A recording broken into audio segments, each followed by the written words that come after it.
Hello everyone, very good evening. My name is Samaria, the structural engineer by profession and eccentric entrepreneur by passion. So the topic that I'm going to cover today is job conditions in India. So believe me when I'm telling you this, statistically 93% of the people who get graduate or postgraduate, they find it so much difficult to find the respective employments in their core fields. Now why I'm telling you this? So this topic is going to revolve around structural engineering basically. So that structures is basically a very niche field, right?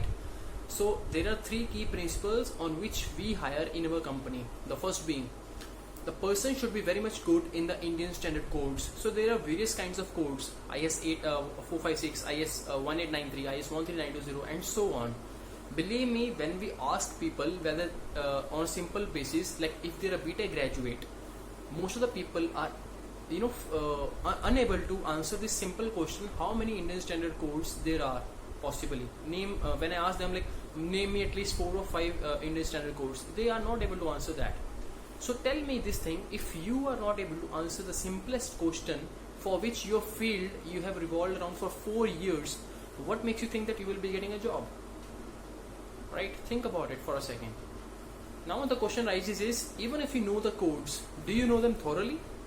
Again, if there is a clause in IS 1893 that in the zone 4 factor, as the revised version of IS 1893 2016, it states that the buildings that are to be designed in zone 4 or zone 5 like Sikkim, they have to be designed with the minimum column width as 300 mm.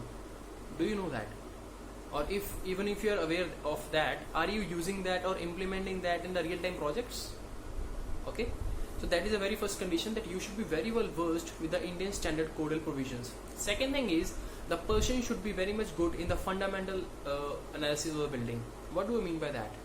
So you should be very much good in the shear force or bending moment diagrams, or understanding the behavior of the building first of all. See, believe me, softwares are a good part, but of course you should be, as a structural engineer, it is very much good if you will be having the understanding of the building behavior first, right?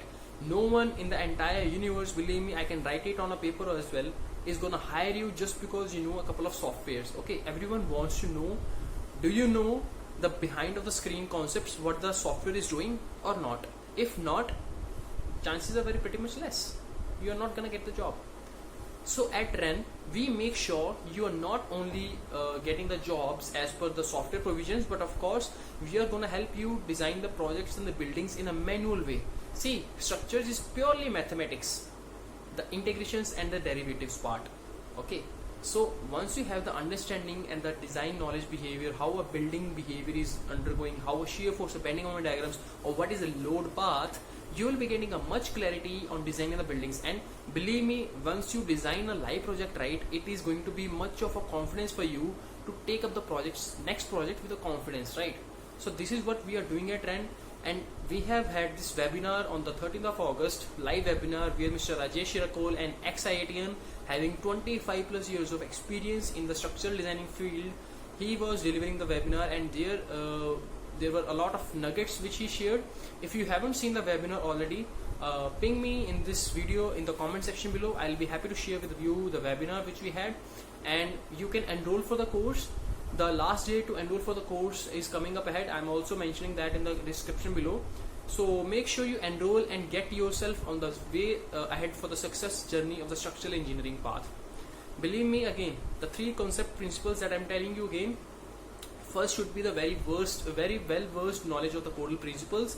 Second is a very well knowledge of the fundamental principles. Third is, again, the software should be the part there where you should be knowing what exactly is doing, and are you able to cross verify that with the manual calculations for the supporting issues or not? Because you don't want to be the structural engineer who should be saying that at the end of the day, if you designed a building, say G+30 or G+40, and if it collapses, right, you don't want to blame StatBro or ETABS or any other goddamn software in the entire world that say like it passed in my software and now it is failing. It is not my cause, right? So I hope you understand the gist of the building, and understand that you are a structural engineer and there will be so many lives that will be associated with your field, right? The buildings that you are going to create, they are going to not just with the buildings, you will be the key important person with the help of which many people will be getting employment with that, okay? And you don't want to risk that, right? So if this connects with you, and if you want, and if you are a very truly passionate person about structural engineering, believe me, we at RREN are more than happy to assist you with your upliftment in this career path. See you in the next video, guys. Till then, take care. Peace out.